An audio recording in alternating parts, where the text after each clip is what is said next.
Good evening. Welcome to SkyWatchers.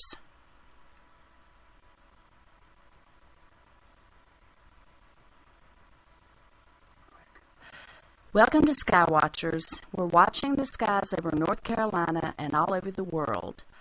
I want to tell you that I'm very excited to have a special guest tonight. His name is Israel Curiel. He is the Public Relations Director for the North Carolina chapter of MUFON.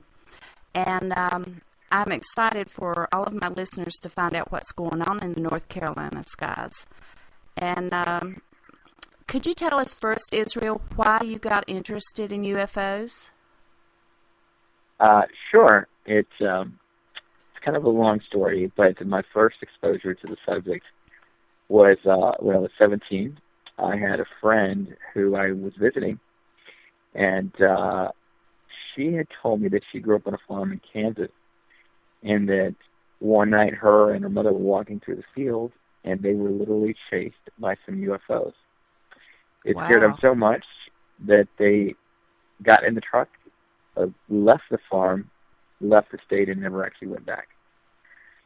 And needless they to must say, have been terrified. Yeah. Well, and needless to say, when she told me the story, I thought, number one, you're crazy, and number two, you really scared me by just telling me that. I never actually spoke to her again. That was my first exposure to the subject. Yes. I can't tell you how many times I look back on that, and I feel so much guilt for having done that to someone who bared their soul to me. So that was my first exposure. But it's a typical reaction for a lot of people, isn't it? Yes. Unfortunately, it is. That is what you typically expect. Aren't familiar with the subject. Okay. Now, you are the Public Relations Director for MUFON. Would you tell our listeners what MUFON is exactly? Sure. MUFON stands for the Mutual UFO Network, and our mission is the scientific studies of the UFO phenomenon for the benefit of all humanity. So we are trained to approach the subject from a scientific point of view. We collect sightings, and we try to determine, first of all, that it's not natural, second, that it's not a plane, Venus, something that we can identify. Once we've exhausted all possibilities, then we will catalog them as unidentified. But we try to do as much research and to determine what the weather's like, and just try to get extinguish any other possibilities to come to a determination. So, we have these forms that we fill out that have literally hundreds of fields, and there's all these little attributes that we collect, like distance the witnesses from the object, the time of day, the elevation that you're looking at, the estimated distance from the person. And those are things that kind of help us determine the possible size of the object that they're witnessing. Wow. And we talked last week about being a credible witness when you have a UFO sighting, to be sure your camera's on a flat surface where you can get a steady picture, and noting the weather. All those things help. And MUFON has an interactive map of all the UFO sightings all over the world, and I found that to be pretty interesting. Yeah. One of the frequent questions I get is, can people always say, well, can you tell me a hot spot? And to be real honest, I wouldn't say there is one hot spot. Honestly, there are UFO sightings everywhere. You can't imagine how common it is. Being the Public Relations Director, myself and Lakita Adams, the North Carolina State Director, we travel around the state lecturing and inviting speakers to lecture at our meetings.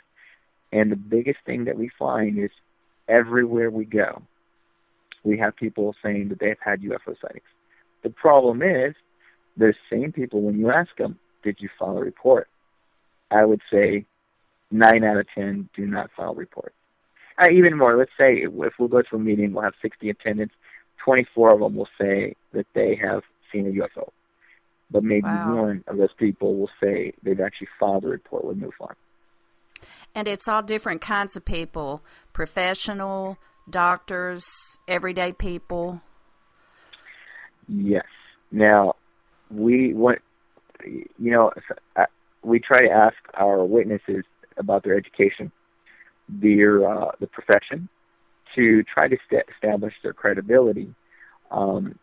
We find that a lot of our witnesses tend to be more educated than the general populace, because it usually takes somebody who's educated to go and research where to file a report.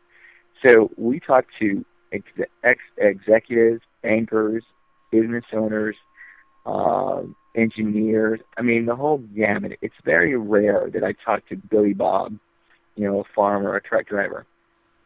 Most of the people that we talk to are actually very educated professionals. And I'm very impressed by the people, for instance, who testified at the citizens' hearing for disclosure. Mm-hmm. I was particularly impressed with Paul Hellyer. Mm-hmm. And he is currently right now speaking and telling about all the things that he knows about UFOs, and kudos to him for not being afraid to do that. Yeah. He's, I'm not sure if you saw the interview that he did with the TV show called Russia Today. And on that TV show, he did, he went forward and talked about a lot of stuff. Some of the things that we were hesitant to talk about because it does seem very fantastical. I won't tell you that it's not like I don't hear about them. We do, but MUFON's main approach is we want to prove that this is a very real situation that we need to study by looking at the numbers. My day job is actually a data analyst. I do business intelligence for a large corporation, and I actually enjoy looking at the numbers. My job, my career is all about coming up with theories or looking at trends, doing trend analysis. Well, our MUFON online database currently has 52,000 cases online. So from those cases, I'm able to do some statistical analysis. I can tell you that most of our sightings occur between the months of July and October. I can tell you that most of the sightings occur between 9 p.m. and 1 to 3. We'll say 9 p.m. to 1 a.m. seems to be the highest, the best times to have a UFO sighting. And I can tell you that I never knew that. Yes.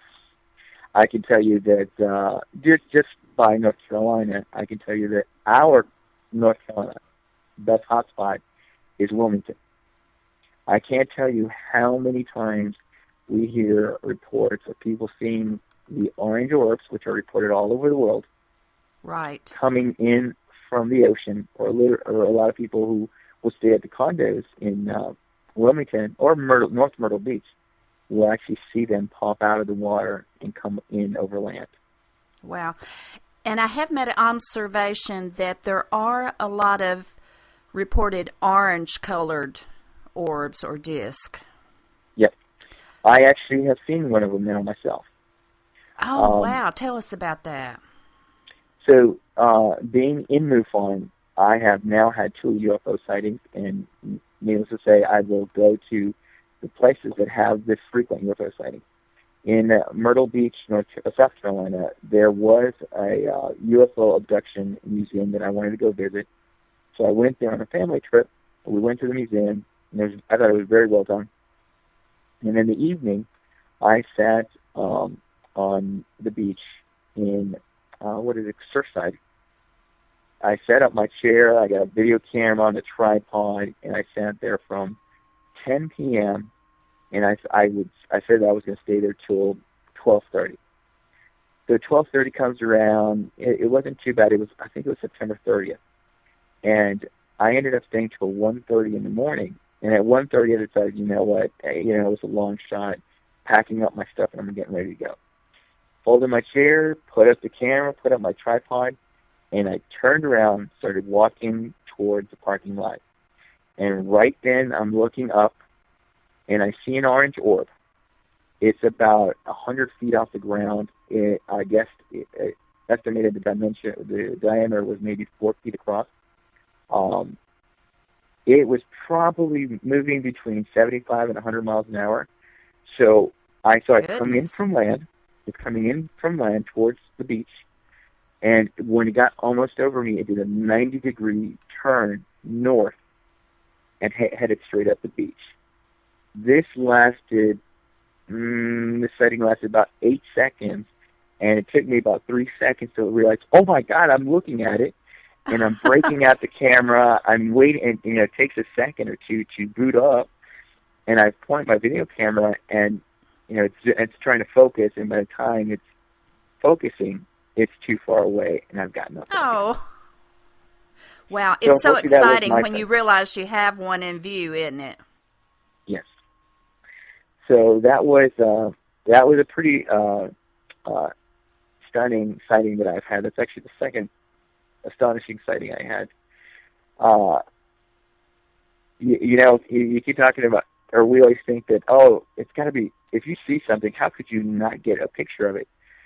Unfortunately, a lot of times our sightings tend to be just a couple of seconds long. Yes. But these astonishing sightings that a lot of people have are so shocking that even we get so many people that never even thought about UFOs, and they have these sightings of craft that are so far beyond our level of technology that it really shatters your current views on reality. It does. There is no way that this is by no chance a Chinese lantern. It is not a flare. It's not a plane, because there's no sound. And this particular sighting is 100 feet away. It's not like I can, confuse it with some other object. It's not a plane. Planes don't fly I have to laugh at all these lame excuses for what the UFO was. It was swamp gas, or it was a weather condition. They're really getting inventive. Mm-hmm. Yeah, but I would like to ask you, North Carolina has some really famous UFO cases. Can you tell me what you found to be your most interesting? Well, yeah, absolutely. The most interesting was the case with Chris Bledsoe. I'm not sure if you know the name.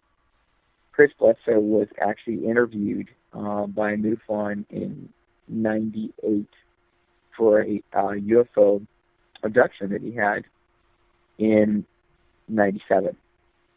The information that he provided was so shocking because he had 4 or 5 witnesses with him.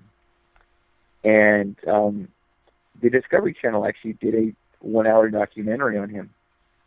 So in the documentary, they talked to him and they talked to some of the witnesses. And unfortunately, in the show, they showed that he did a lie detector test, and unfortunately, he didn't pass. But when you're talking about you're seeing something that is far beyond our current level of technology, and he actually did say that he actually saw a being.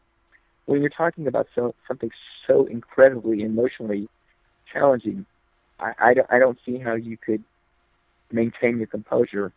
So even though he failed the lie detector test, I've had many conversations with Chris, and the fact that he describes things that MUFON knew about long before it was in the general knowledge convinces me that Chris is the real thing.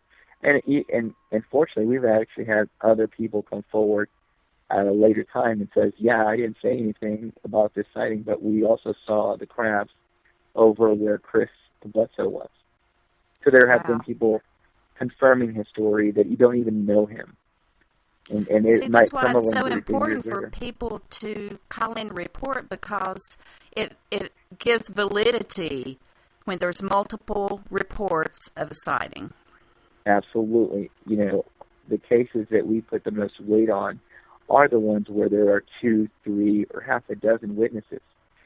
I do also want to mention my first sighting occurred on November 5th, 2011. We specifically went to a witness's home. This person later became a MUFON investigator himself. Him and his wife had frequent UFO sightings.